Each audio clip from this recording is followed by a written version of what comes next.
Hello बच्चों, आज हम सॉल्व करेंगे कक्षा 10वीं के गणित का अनसॉल्व क्वेश्चन पेपर जो कि वर्ष 2022 में आया हुआ है, जिसका कोड है सेट 6 822 BA। और आज हम इसमें क्वेश्चन नंबर 5 और उसके आगे के प्रश्नों को हल करेंगे। बने रहिए वीडियो में शुरुआत से लेकर के अंत तक, ताकि आपको हर एक बात बेहतर तरीके से समझ में आ सके। पांचवा प्रश्न है, सिद्ध कीजिए कि 2 + √3 एक अपरिमेय संख्या है। प्रूफ करना पांचवें का पहला प्रश्न है। सिद्ध कीजिए कि 2 + √3 अपरिमेय संख्या है, इरेशनल नंबर, इसको प्रूफ करना है। तो इसे हम सॉल्व नहीं करेंगे, और सिर्फ इसे नहीं, जितने भी सेट में अपरिमेय प्रूफ करना हमने सबको छोड़ के रखा है। ये आपको मिलेगा प्लेलिस्ट में। प्लेलिस्ट का नाम है रियल नंबर, कक्षा 10वीं के लिए बना है ये। उसमें आपको ये मिल जाएगा, और इससे संबंधित जितने भी प्रश्न हैं अपरिमेय प्रूफ करने के, सब मिल जाएंगे। अगला प्रश्न, पांचवें का दूसरा प्रश्न है, यदि cos θ = 4/5, cos θ इक्वल दिया है 4/5, तो वैल्यू निकालनी है sin θ cos θ plus tan square theta. इसकी वैल्यू निकालनी है। वैल्यू निकालनी है sin θ cos θ plus tan square theta.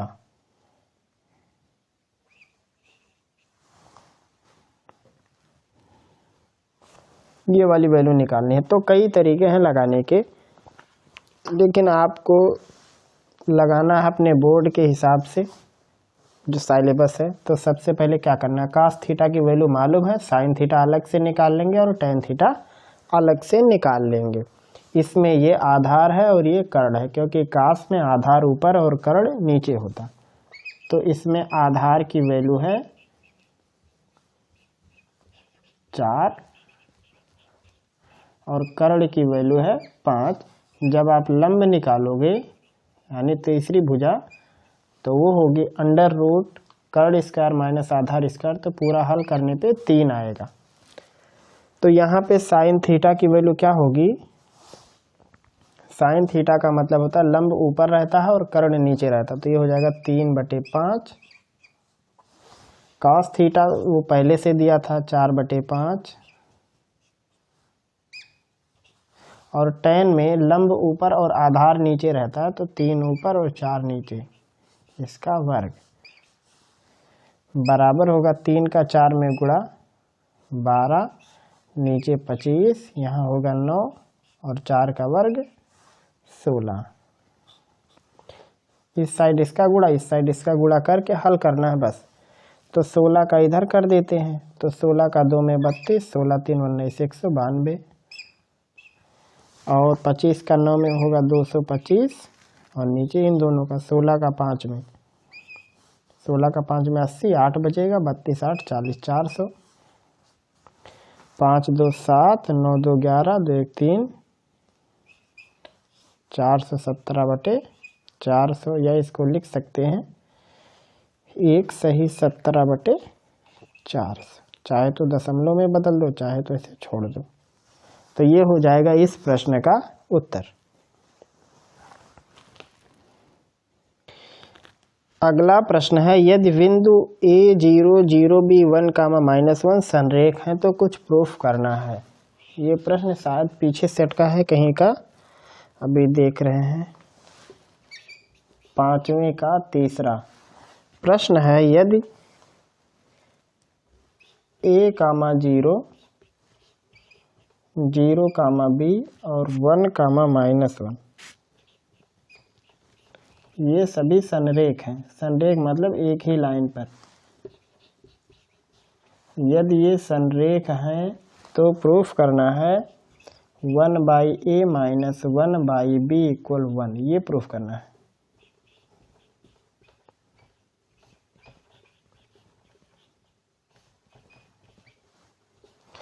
तो सबसे आसान क्या होता है संडे प्रूफ करने के लिए, आप इन तीनों बिंदुओं से बनने वाले ट्रायंगल का एरिया 0 कर। तो यहाँ पे लिखेंगे संरेख होने पर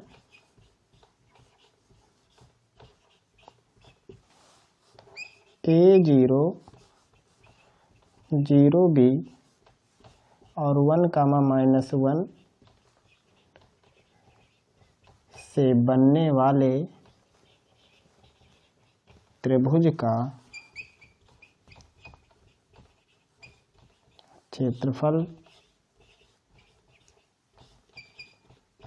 0 होगा। तो यहाँ पे x1 y1 x2 y2 x3 y3 को सबसे पहले अलग करेंगे। यह है x1 a हो गया, y1 की वैल्यू 0, x2 की वैल्यू 0, y2 की वैल्यू b, x3 की -1 और y3 की x3 का 1 हुआ, y3 का -1। ट्रायंगल का क्षेत्रफल कितना होगा, फार्मूला होता है 1/2 x1 y2 - y3 x2 y3 - y1 x3 y1 - y2 और सारी वैल्यू होनी चाहिए 0। तो होगा 1/2 x1 की वैल्यू है a, y2 की वैल्यू b और y1 की वैल्यू -1, तो प्लस हो जाएगा। और x2 की जगह 0 रखना है तो आगे कुछ भी होगा तो 0 ही आएगा, प्लस x3 की वैल्यू 1 है, y1 - y2 यानी 0 - b। इसका इस तरफ गुणा होगा तो ये पूरा हो गया 0, a का b के साथ गुणा ab और a का 1 में गुणा होगा तो a यहाँ आएगा -b बराबर 0। ये हो जाएगा, इधर लगा देते हैं इसको, मतलब आया है 0 बराबर ab प्लस a -b, या इसको लिख सकते हैं -a प्लस b बराबर ab। दोनों तरफ ab से भाग करेंगे तो ऐसे हो जाएगा -a/ab और b/ab बराबर ab/ab। इसमें a से a कटेगा तो b बचेगा और इसमें b से b कटेगा तो a बचेगा, यहाँ सब कुछ कट के 1 बचेगा। तो ये हो गया 1/a, पहले लिख लो, इसको बाद में बराबर 1। ये प्रूफ करना था, सिंपल है। इसमें संडे प्रूफ करना है। कभी कभी ये प्रश्न में 1 - 1 के बजाय 1, 1 देता है, तब जो आएगा वो आएगा 1/a प्लस 1/b = 1। ये शायद किसी सेट में 2022 में ही आया था प्रश्न। तो ये हुआ क्वेश्चन नंबर 5 का फर्स्ट, सेकंड और थर्ड पार्ट। आप इसे लगाइए, फिर हम चौथा पार्ट सॉल्व करेंगे। अगला प्रश्न है 5वें का चौथा पार्ट। प्रश्न है निम्नलिखित बारंबारता सारणी से f का मान ज्ञात कीजिए यदि विद्यार्थियों के प्राप्तांकों का माध्य 25 है। तो ये है 5वें का चौथा प्रश्न, हमने प्रश्न उतार दिया।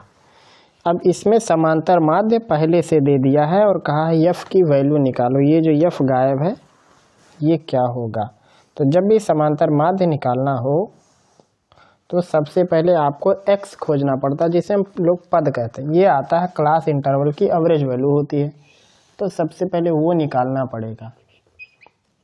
और पद होता है इसका एवरेज, जैसे x से लिखा जाता है। तो 0 में 10 जोड़ेंगे, 10 का आधा 25 होगा। आप चाहे तो सब में 10-10 जोड़ते हुए चले जाओ, या फिर इसको भी जोड़ लो, 20 10 30 का आधा 15, या डायरेक्ट इसी में 10 जोड़ सकते हो 15। इसमें भी 10 की गैपिंग है तो इधर 10 जोड़ेंगे, 25 35 और 45। ये हो गया। अगले कॉलम में आपको क्या करना है, गुणा कर देना है, पद गुणे बारंबारता, जिसे कहते हैं fx। इसको f बोलते हैं।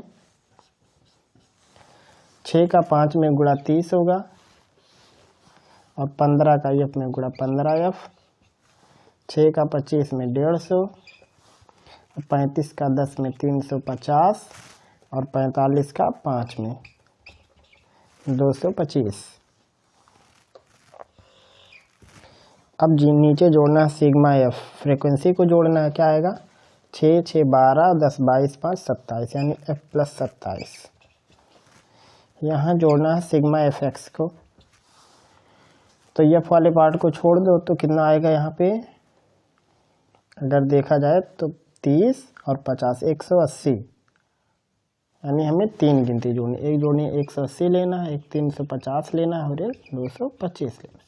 तो जोड़ने पे आएगा 5 5 2 7 8 15 2 3 5 1 6 7 755 प्लस 15 एफ, ये आएगा। आगे लिखेंगे अब समांतर माध्य, समांतर माध्य फार्मूला लगाएंगे sigma F x by sigma F. समांतर माध्य पहले से दिया है सवाल में 25, सिग्मा एफ एक्स की वैल्यू निकल गई 755 धन 15 एफ, और सिग्मा एफ की वैल्यू पहले से एफ धन 27। इधर गुणा करना हो जाएगा 25 एफ, या फिर एक काम करते हैं, इसको ऐसे लिखेंगे 25 एफ धन 27 बराबर, इसमें से 5 कॉमन है तो कितना आएगा, 5 को बाहर निकालेंगे तो 5 करने में 5 3 बचेगा, 5 7 35, 3 में 2 बचेगा, 5 बचे 25, 5 करने 5, यहाँ 3 है, तो 5 से 25 को काटेंगे तो 5 बचेगा, एफ धन 27 बराबर 151 धन 3 एफ। 5 का अंदर गुणा करेंगे तो 5 एफ होगा, और 5 का 7 में 5 7 35, 5 दूनी 10 3 13 15 धन 3 एफ। इसको इस साइड घटाएंगे तो 2 बचेगा, इसको दूसरे साइड ले लो तो हो गया ये 151 135, इधर हो जाएगा 2f बराबर 16, घटाने पे 16 आएगा तो यह बराबर होगा 8, यानी जो बारंबारता गायब है उसकी वैल्यू 8 है। सबसे पहले आपको क्या करना है, क्लास इंटरवल से पद बना देना है, टर्म निकाल लेना है, इसको x से लिखते हैं। उसके बाद निकालना है आपको एफ एक्स और उसको टोटल कर देना है, उसके बाद इसमें फ्रीक्वेंसी के टोटल से डिवाइड कर देना, और पहले से समांतर माध्य दिया है, उसके बाद एक समीकरण बना के आपको नॉर्मल लगा लेना है। तो ये हुआ क्वेश्चन नंबर 5 का चौथा खंड। छठवें का पहला प्रश्न, प्रश्न है एक लंबवृत्तीय बेलनाकार ठोस के आधार और शिखर दोनों अर्ध गोलाकार हैं, मतलब कोई सिलेंडर के आकार का वस्तु है, इसके ऊपर का हिस्सा और नीचे का हिस्सा दोनों आधे गोले के आकार के हैं।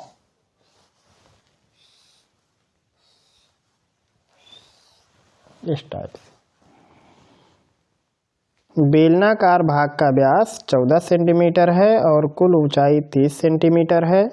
ठोस का संपूर्ण पृष्ठीय क्षेत्रफल ज्ञात कीजिए।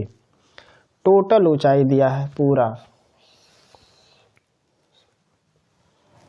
पूरा ऊंचाई है 30 सेंटीमीटर और व्यास दिया हुआ है ये 14 सेंटीमीटर डायमीटर। संपूर्ण पृष्ठ निकालना, तो सबसे पहले क्या क्या चाहिए आपको, अर्धगोले की त्रिज्या चाहिए। तो वो कैसे निकलेगा, देखो इस पूरे डिजाइन में ये आर शामिल है, ये भी आर शामिल है, प्लस बेलन की ऊंचाई शामिल है, यानी 2 बार आर और 1 बार एच मिला के 30 सेंटीमीटर होगा। तो सबसे पहले मान लेंगे कि माना बेलन की ऊंचाई एच और त्रिज्या आर, ये मान लेते हैं। तो यहाँ से लिखेंगे इसलिए कुल ऊंचाई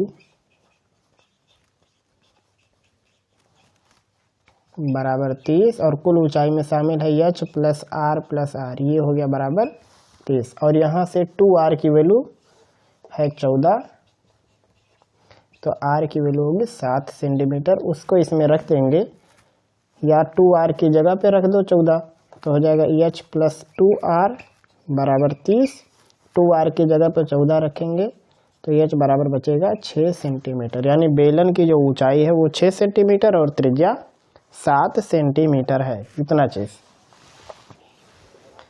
लिखेंगे आगे, इसलिए संपूर्ण पृष्ठ यानी ठोस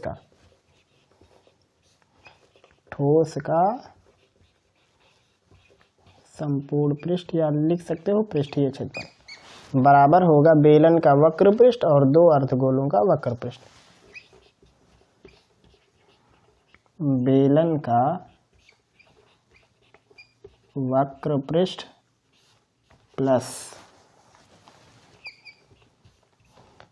दो अर्धगोलों का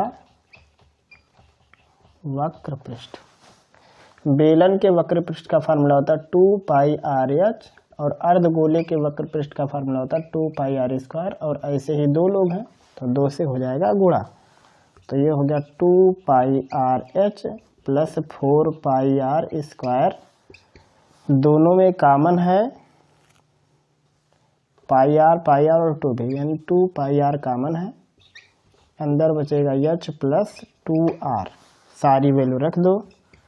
2 पाई की जगह पे 22/7, आर की जगह पे 7, एच की जगह पे 6, या ऐसा भी लिख सकते हो कि ये एच प्लस 2r का मान 30 है, डायरेक्ट रख सकते हो। 7 से 7 खत्म, 22 दूनी 44 गुणे 30, 1320 वर्ग centimetre,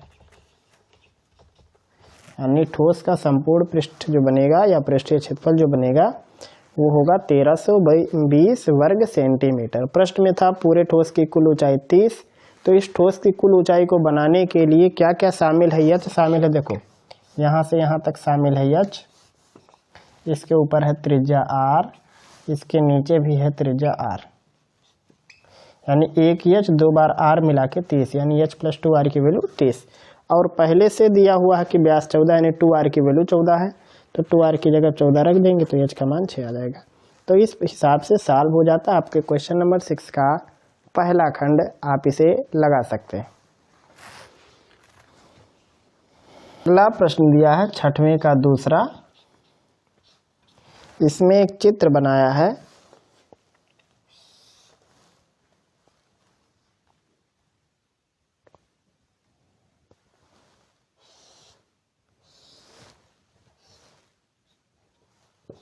A C B A P Q. इसमें दिया हुआ है कि त्रिभुज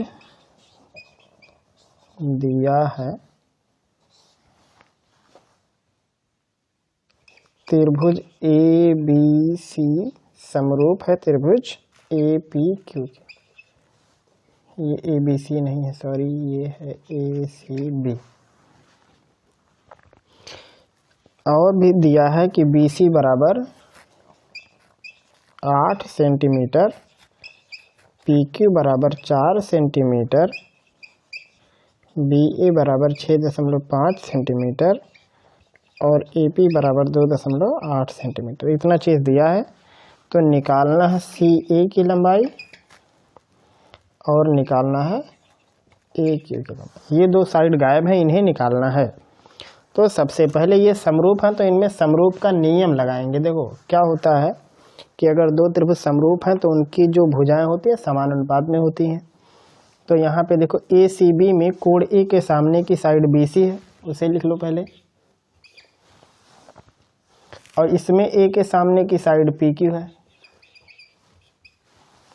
फिर ए सी बी में सी आता है, सी के सामने पड़ेगा ए बी या बी ए, जो भी लिख सकते हैं आप। और इसमें P पड़ रहा है तो P के सामने है AQ। फिर इसमें B पड़ रहा है, B के सामने की साइड AC।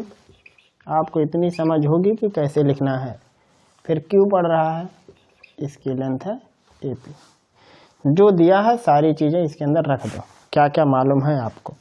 BC की लंबाई 8, PQ की लंबाई 4, AB की लंबाई 6.5, AQ निकालना है, AC की लंबाई निकालनी है, AC को CA लिखा गया है, और AP की लंबाई है 2.8। एक बार पहले को बीच वाले के साथ बराबर कर दो, एक बार पहले को तीसरे के बराबर। तो यहाँ से निष्कर्ष में आएगा 8/4 बराबर 6.5/AQ, एक ये हो जाएगा, और एक होगा 8/4 बराबर AC/2.8। तो 4 से 8 कटेगा, 2 बचेगा, तो ये हो जाएगा 2 बराबर 6.5/AQ। हल करने पे मिलेगा आपको AQ बराबर 6.5/2, 2 3 6 3.25। ये हो गया AQ की वैल्यू, या AQ लिखो, QA लिखो, जो भी। इसको हल करेंगे तो 4 से 2 कटेगा, 8, तो 2 बचेगा, तो 2 बराबर हो जाएगा AC/2.8। 2.8 का गुणा करेंगे तो 5.6 बन जाएगा, यानी AC बराबर 5.6 सेंटीमीटर। AC लिखो, CA लिखो, कुछ भी। यानी इस ट्रायंगल में जो साइड गायब की हुई थी AC और AQ, उनकी लंबाई होगी 3.25 और 5.6। सबसे पहले आपको क्या करना है, जब भी समरूप त्रिभुज हो तो उनकी संगत भुजाएं समान अनुपात में होती है। कैसे लिखना है एक बार फिर से समझ लो। ACB में A के सामने BC पड़ रहा तो उसे लिख दिया, फिर APQ में A के सामने क्या पड़ रहा है, ऐसे ACB में C के सामने की साइड और APQ में P के सामने की साइड। तो इस हिसाब से आपको लिखना है। और अगर आपको कोई भी डाउट हो, कोई भी कन्फ्यूजन होगा किसी भी प्रश्न में, आपको उसको अच्छे से सीखना है A to Z, तो आप प्लेलिस्ट में जा कर के सीख सकते हैं कक्षा 10वीं के सारे प्रश्न पत्रों को, और कक्षा 10वीं का जो भी गणित का है प्रश्न, सब कुछ उसमें आपको लगभग मिल जाएगा। तो यह है क्वेश्चन नंबर 6 का सेकंड पार्ट। अगला प्रश्न है 6वें का तीसरा खंड। प्रश्न है 2 अंकों की संख्या के अंकों का योगफल 9 है।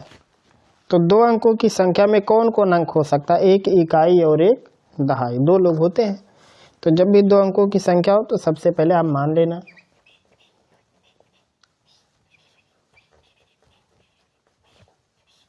कि इकाई का अंक मान लेते हैं x,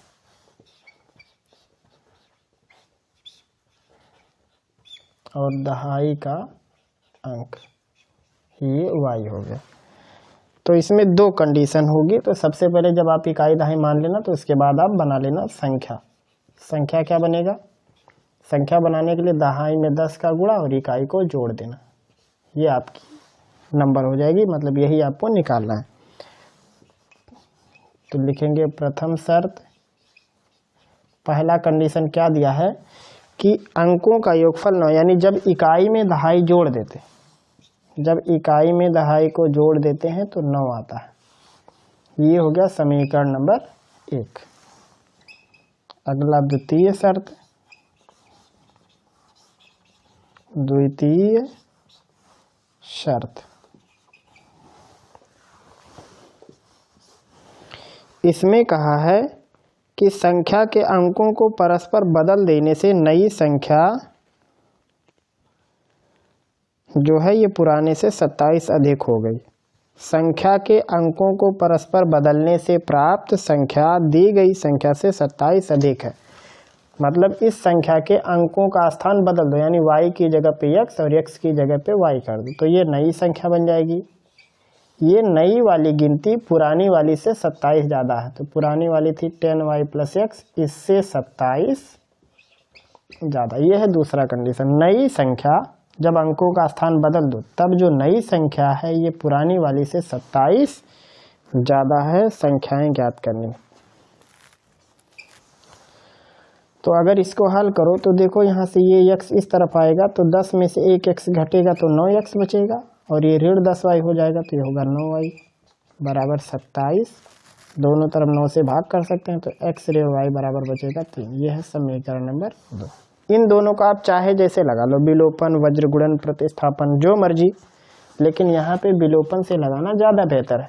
एक में दूसरे को ऐड कर दो या एक में दूसरे को घटा दो, जोड़ोगे तो y कट जाएगा, घटाएंगे तो x कट जाएगा, मर्जी जो आपका करे। लिखेंगे समीकरण 1 में 2 को जोड़ने पर, तो 1 है x + y ये 9 है, और 1 है x ऋण y ये 3। जोड़ेंगे जब तो y कट जाएगा, 2x ये हो जाएगा 12, x बराबर 6। x की वैल्यू मान लो यहाँ पे रख दें तो y की वैल्यू आएगी 3। x की जगह जब 6 रखोगे तो y 3 आएगा, लिखेंगे इसलिए संख्या बराबर 10y धन x यही है, यानी 10 धन y की जगह पे 3, x की जगह पे 6 बराबर आएगा 36। अब आप चेक कर सकते हो कि ये सही है कि नहीं। तो पहला था जोड़ के 9 आना चाहिए, तो देखो जोड़ के 9 आएगा, यहाँ पे 3 यहाँ पे 6 जोड़ दो। अगला है कि अगर स्थान बदल दें तब नई संख्या पुरानी से 27 ज़्यादा हो जाएगी। तो अगर स्थान बदल लोगे तो ये जो 36 है ये 63 बन जाएगा। अब इसमें से 36 घटा देते हैं, 13 में से 6 जाएगा 7, 5 में से 3 जाएगा 2। मतलब जब स्थान बदल दिए तो नई वाली जो गिनती बनी है ये पुराने वाले से 27 ज़्यादा है, यानी उत्तर सही। ऐसे आप परीक्षा में चेक कर लेना कि सही लगाए हैं या गलत। तो ये हुआ क्वेश्चन नंबर 6 के तीसरे खंड का उत्तर। अगला प्रश्न 6वें का चौथा प्रश्न है, एक चिड़िया 80 मीटर ऊंचे पेड़ पर बैठी है। तो निशाना लगाने वाला सवाल आ गया।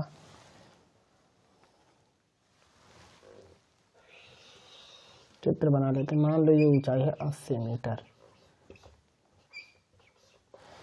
पहले कच्चा पक्का चित्र बना लेना। 80 मीटर ऊंचे पेड़ पर बैठी है, 36 तल के किसी बिंदु से चिड़िया का उन्नयन कोण 45, मतलब कहीं से देखने पर उन्नयन कोण 45। तो कहीं क्या सीधे दिमाग लगा लो कि जितना ऊंचा पेड़ है उतनी ही दूरी पर देखेंगे तभी ऐसा होगा। छोटी छोटी बात याद रखो कि अगर ये 45 है तो वो भी 45 ही तो बनेगा। 2 भुजा बराबर 2 कोण बराबर। तो मान लेते हैं पॉइंट है ए, ये बी और ये सी। सवाल है, चिड़िया क्षैतिज दिशा में इस प्रकार उड़ती है कि उसकी पृथ्वी तल से ऊंचाई समान रहती है। 2 सेकंड बाद उन्नयन कोण बदल के 30 हो जाता है। तो अब यहाँ से चिड़िया 2 तरफ उड़ सकती है, या तो इधर या तो उधर। अगर इधर उड़ेगी तो कोण बढ़ने लगेगा, इधर जाएगी तो कोण छोटा होगा। तो उसको इस साइड उड़ा देते हैं। मान लो ये सी से पहुंच गई डी पे। अब उन्नयन कोण 45 के बजाय हो गया 30, और अभी भी ये ऊंचाई रहेगी 80।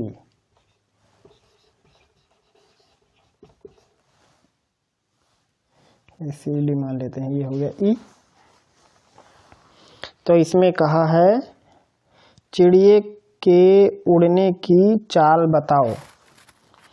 मतलब चिड़िया यहाँ से यहाँ 2 सेकंड में गई है, तो कितना दूर गई, दूरी निकलेगी तभी चाल आएगा। चाल माने दूरी बटे समय, तो दूरी निकलना जरूरी है। सी से लेके डी तक का डिस्टेंस वो कब आएगा, जब आप यहाँ से लेके ए से ई की दूरी निकाल लो और उसमें से ए बी की दूरी घटा दो तो वो आ जाएगा। जो लाइन बी ई होगी वही सी डी की लंबाई भी होगी। तो आपके पास 2 समकोण त्रिभुज हैं, एक यहाँ है और एक वो वाला। तो सबसे पहले छोटू को ले लेते हैं, लिखेंगे समकोण त्रिभुज ए बी सी में tan 45 डिग्री बराबर होगा BC बटे AB। क्यों होगा, क्योंकि tan की वैल्यू में लंब ऊपर और आधार नीचे होता। tan 45 की वैल्यू 1, BC की 80 और AB माने पता नहीं, हल करने पे मिल गया। AB माने 80 मीटर। अब एक बड़ा वाला समकोण त्रिभुज है, लिखेंगे समकोण त्रिभुज AED में tan 30 डिग्री बराबर होगा DE by AE। tan 30 degree की वैल्यू 1/√3 होगा DE बाई DE का मान क्या होगा, अगर ये 80 तो वो भी 80 बटे AE। यहाँ से AE बराबर हो गया 80 करड़ी में 3 मीटर। तो आपको BE मिल जाएगा। आपको CD ही निकालना था हर हाल में, और CD कब निकलेगा, जब BE पता हो। BE कब निकलेगा, जब AE मालूम। तो यहाँ पे यहाँ से लगाते हैं, देखो लिखेंगे इसलिए CD बराबर BE बराबर AE माइनस AB। AE की लंबाई है 80, करड़ी में 3, AB की लंबाई है 80, दोनों में से 80 कामन, करड़ी 3 ऋण 1, करड़ी 3 का मान 1.732 ऋण 1 घटाने पे आएगा 80 गुणे 0.732।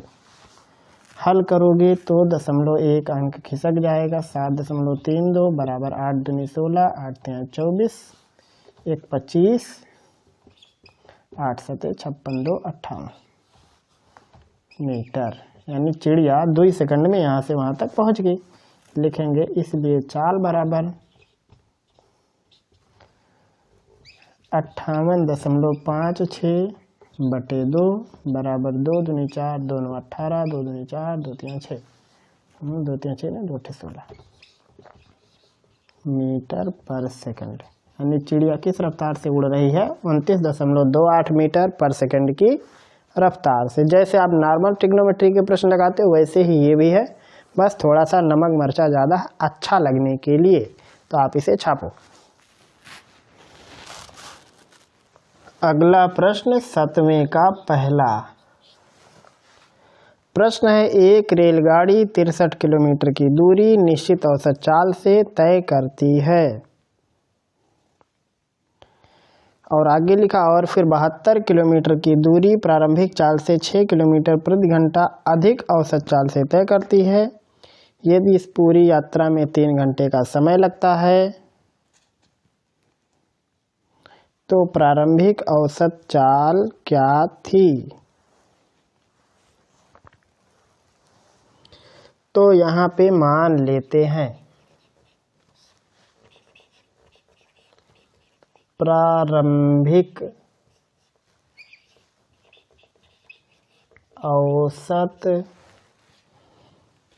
चाल बराबर x किलोमीटर प्रति घंटा, ये मान लेते हैं। अब इसमें कहा है कि 63 किलोमीटर की दूरी निश्चित औसत चाल से तय होती है और फिर 72 किलोमीटर की दूरी प्रारंभिक चाल से 6 किलोमीटर अधिक औसत चाल से तय करती है। तो इसमें प्रारंभिक औसत चाल में प्रारंभिक दूरी पता है कितनी है?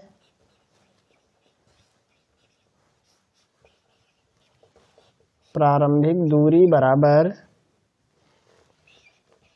63 किलोमीटर लिखेंगे, इसलिए समय मान लेते हैं t1 है। समय बराबर होगा दूरी बटे चाल, तो ये हो गया 63 बटे x, घंटा बन गया। अब नया दूरी और नया चाल क्या है?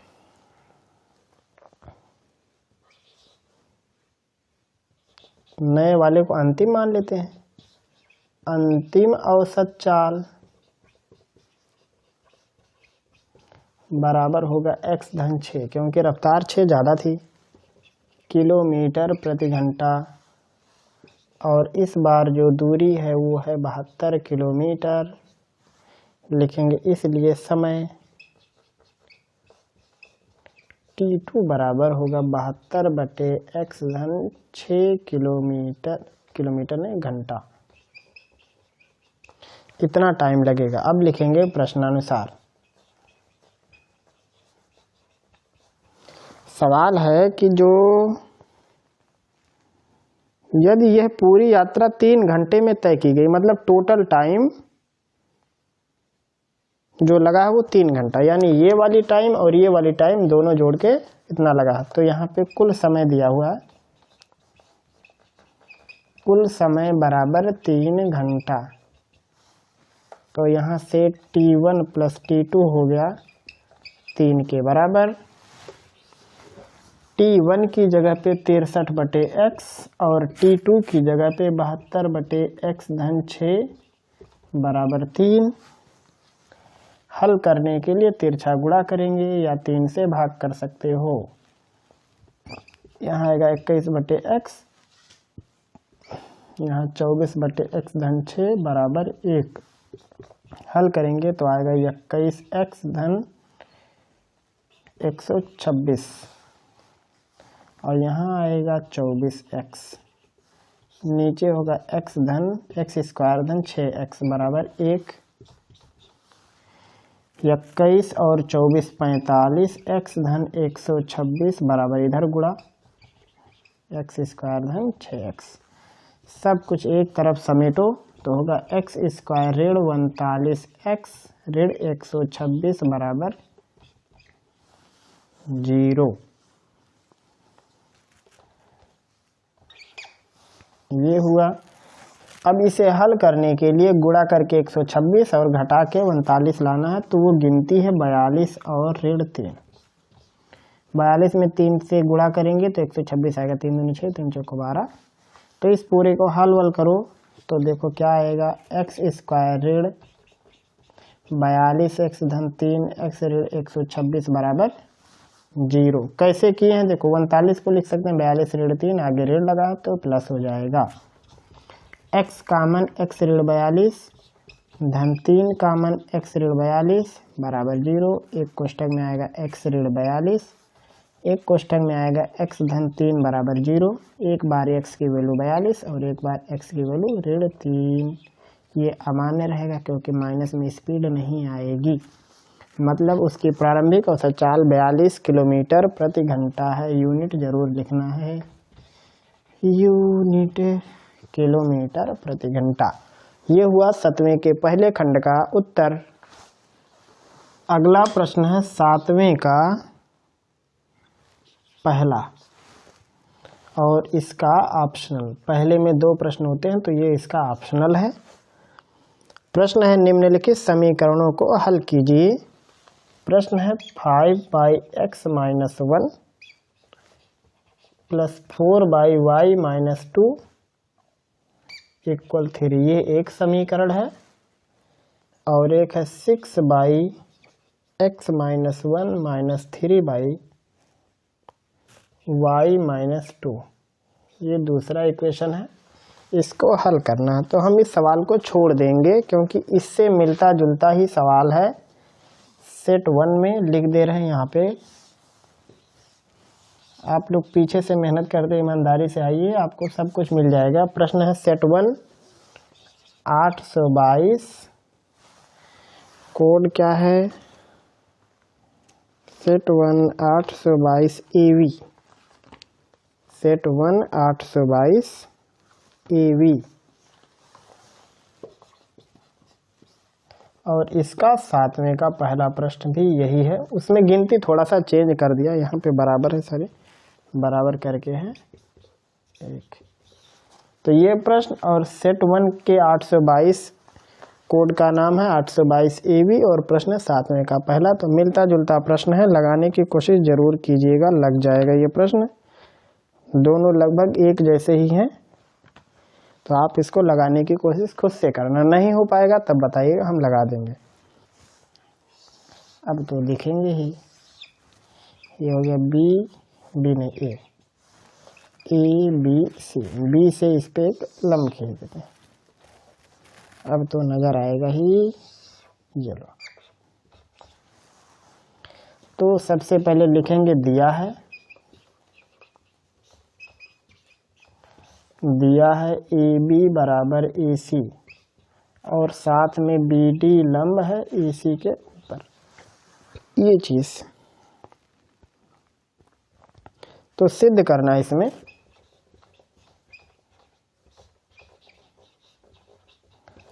सिद्ध करना है BC स्क्वायर बराबर 2AC DC, ये चीज आपको प्रूफ करनी है। अगला हेडिंग उपपत्ति, मतलब कैसे प्रूफ करोगे, तो हम इसे लगाएंगे नहीं, इसको भी हम आपको समझा देते हैं, खुद से कोशिश करना। यहाँ पे BD लंब है AC के ऊपर, तो ये समरूप है। देखो कैसे, इसमें सवाल में क्या था, AB बराबर AC, मतलब ये वाली भुजा और ये वाली भुजा आपस में है बराबर। AB की लंबाई और AC की लंबाई आपस में बराबर है।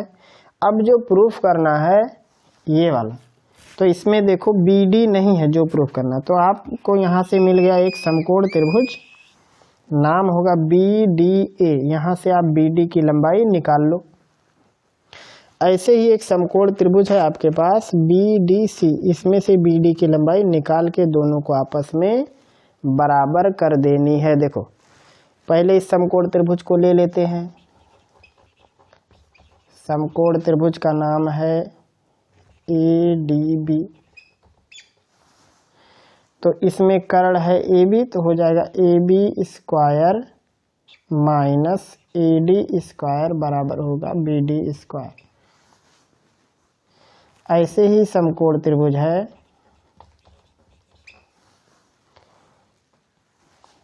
BDC, तो इसमें कर्ण है BC, इसके स्क्वायर में से DC स्क्वायर या CD स्क्वायर जो भी कह सकते हो घटा दोगे तो आएगा BD स्क्वायर। इसमें भी पाइथागोरस थ्योरम लगाने, इसमें भी AB स्क्वायर में AD स्क्वायर घटाएंगे तो BD स्क्वायर आएगा, यहाँ BC स्क्वायर में DC स्क्वायर घटाएंगे तो BD स्क्वायर आएगा और दोनों को आपस में इक्वल कर देना। तो जब दो नमूने एक साथ होंगे तो जो आना है आ जाएगा। ये है AB square minus AD square बराबर BC square minus DC square. अब चूंकि BC की वैल्यू निकालनी है तो BC को एक तरफ, बाकी सब एक तरफ। AB square minus AD square plus DC square. अब यहाँ पे देखो BC है DC है लेकिन AC नहीं है, तो कैसे बनेगा ये? इसके लिए इन दोनों को एक साथ ले लेते हैं तो हो जाएगा AB स्क्वायर माइनस, इसको लिख सकते हैं AD square minus DC square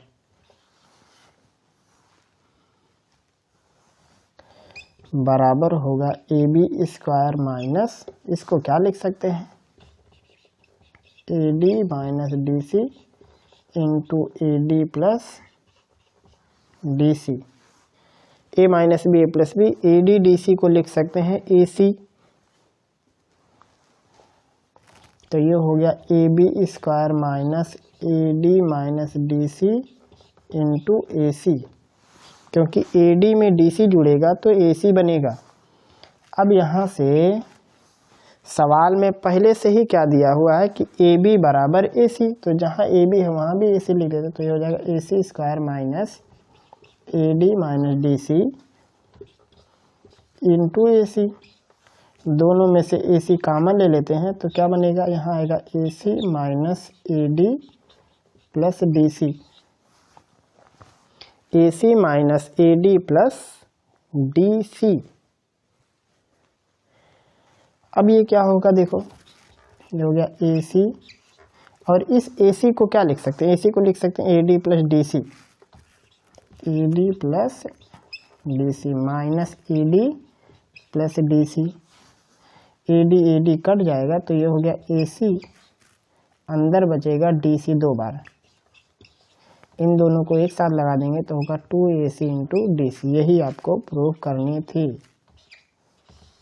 हमने इसको लगा दिया। कुछ ज़्यादा मेहनत नहीं है। इन दोनों समकोण त्रिभुजों में इसमें से BD की वैल्यू निकाल लो, इसमें से BD की वैल्यू निकाल के दोनों को बराबर कर दो। देखो यहाँ जरूरी नहीं है कि आप इन दोनों को साथ लेके लगाओ, आप इन दोनों को साथ लेके भी लगा सकते हो, तब भी इतना ही आएगा।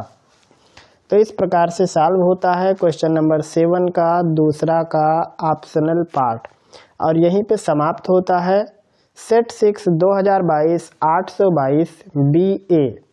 उम्मीद है कि आपको सारे प्रश्नों का हल समझ में आ गया होगा। अगर आपका कोई भी प्रॉब्लम हो तो ज़रूर बताएंगे। फिर मिलेंगे हम लोग जल्द ही अगले सेशन में।